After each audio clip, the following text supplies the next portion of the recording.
What it do? Bedtime crew. Hey man, listen. 2023 has been full of great fights, great pay-per-view cards, just like UFC 291, Poirier versus Gaethje. But today, I'm adding one banger fight to every single pay-per-view left this year. So we got 292 all the way up to 296 in December. And I'm going to add fights that make sense for these cards, but also that make these cards way more exciting, dude, in my opinion. And starting off, we got UFC 292. Now, that's a very hard job to do when I know that a pay-per-view is taking place a week from, like 2 weeks from now, right? 2 weeks from now, I think. Less than that, maybe. I'm not entirely sure, but I know it's quite soon. So I can't really add anything super significant. I want this to be realistic, so I can't just go UFC 292. Let's add McGregor versus Chandler, right? Like that's not how it works. Okay, so I had to look deep in the bag. I had to think who's looking for a fight right now, who's coming off a very quick win, who really hasn't taken damage, who can make weight pretty easily and fight and wants to fight on this card. And I decided to go with a welterweight bout. Let's do Joaquin Buckley versus Brian Battle at UFC 292. Both of these guys have agreed to do this fight with each other, which I think is really cool. I love when UFC fighters do that. When they treat the UFC like it's just like an exhibition thing. They're like, hey, we're going to fight each other. Like, just put us on a card. I think that's really cool. And I think this would be a really exciting matchup, too. I mean, the winner of this is knocking on the doors of the rankings. I don't think any of these guys can really crack the top 5, top 10, to be honest. But I think they'd be a fun fight for like a Michel Pereira when he decides to fight again after missing weight. If he doesn't go up to middleweight, which I think he should. You know, I think the winner of this could fight maybe at best like a Phil Rowe next.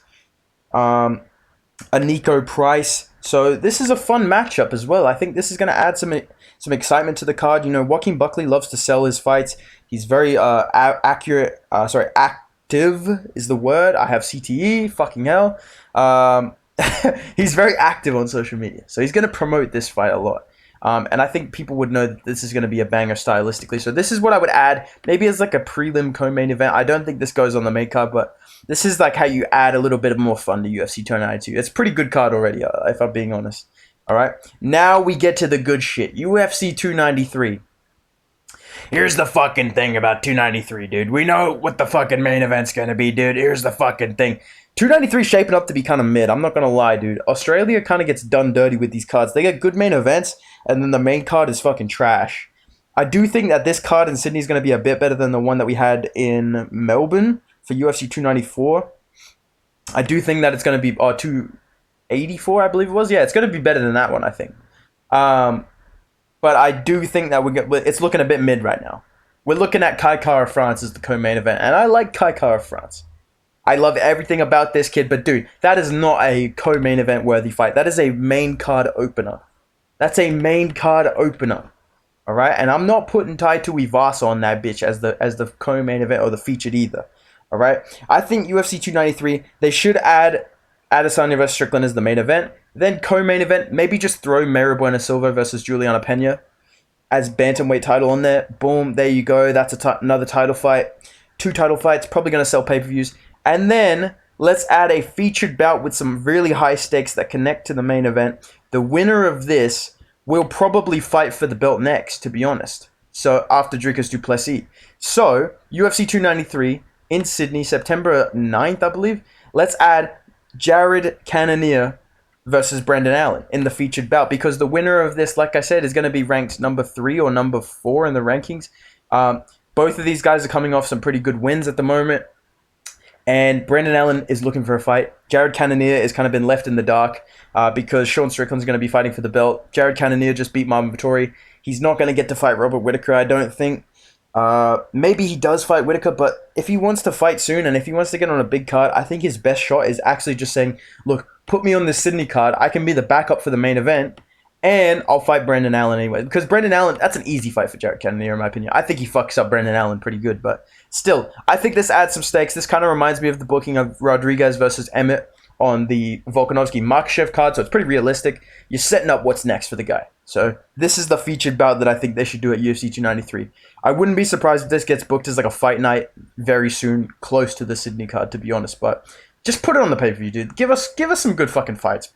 And can I just say, who the fuck bought every ticket to 293, dude? I literally opened the email of like, hey, bro, 293 tickets are on sale. And you know me, an Australian man, not named Jack, by the way. I open the fucking email and I go, oh yeah, awesome. Go on the site, boom, every ticket's fucking gone. Instantly. What? There's no fights announced. There's no fights announced except Tuivasa and Volkov. And Kai Kara. What are we doing? You guys all bought these tickets to see Justin Tafa versus Austin Lane or what? Why? You couldn't leave one fucking seat. You couldn't leave one fucking seat for me, dude. But anyways, man, fuck that. I don't care. I don't care, dude. I'll go to Brazil. I don't give a fuck.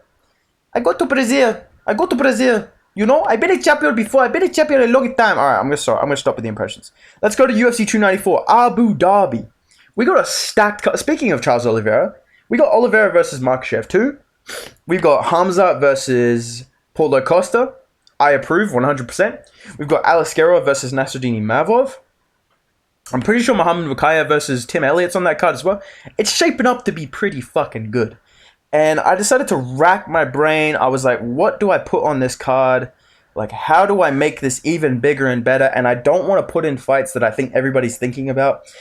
One fight people have really connected to this Abu Dhabi card is, and I think it's a good idea, Ahmed Sarukian versus Beneil Dariush. I think that's pretty likely to happen. I think that's a pretty exciting fight too. I would love to see that happen.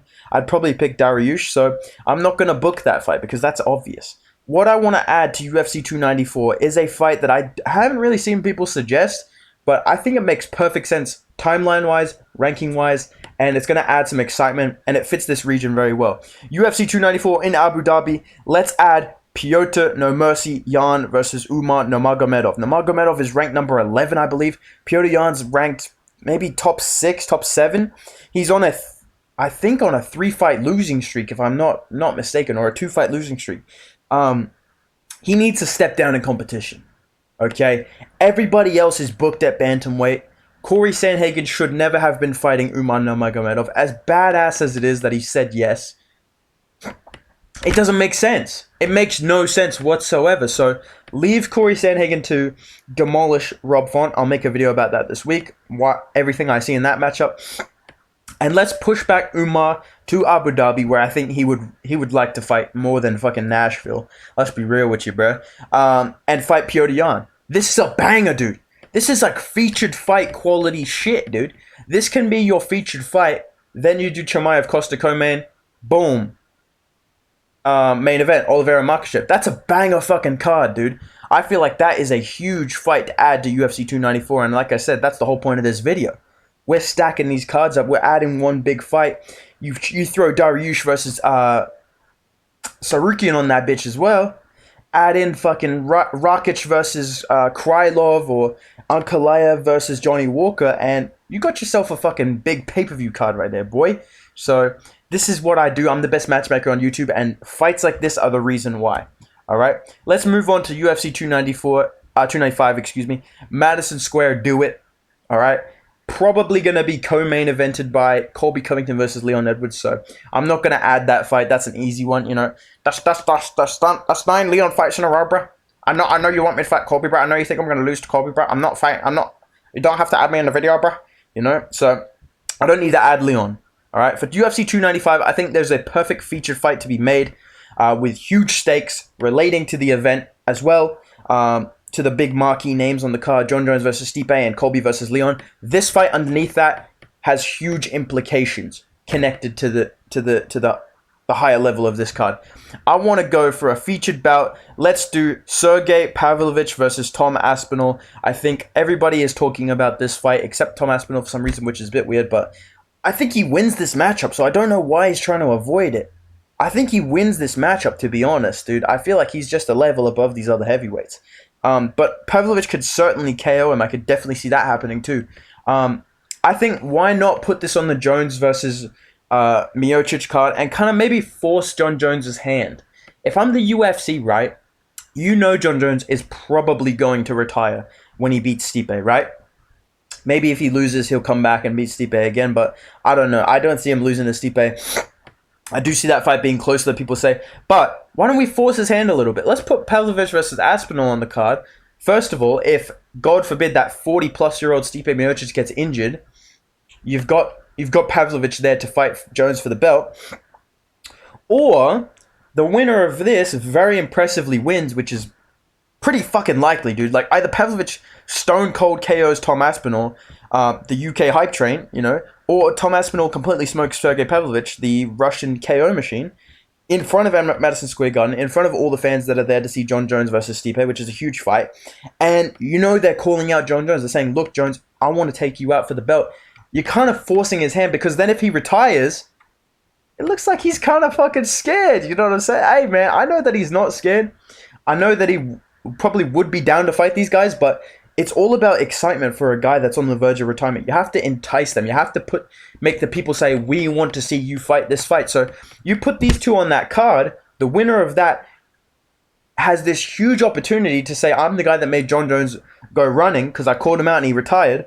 Or they get the big Jones fight that the UFC probably wants as well in the UK, or, you know, in Abu Dhabi. So that's my pick for UFC 295. This makes the card instantly more exciting. You want to see who wins this. You want to see if Jones in the main event will say, you know what, Sergey Pavlovich, I will fight you. You know what I mean? You know what, Tom Aspinall, I will do a hit and run on you. You know, like, we want to know. So I think that's how you bolster that card. Last one, UFC 296. I've been racking my fucking brain about my ginormous brain that went 9-2 on UFC 291.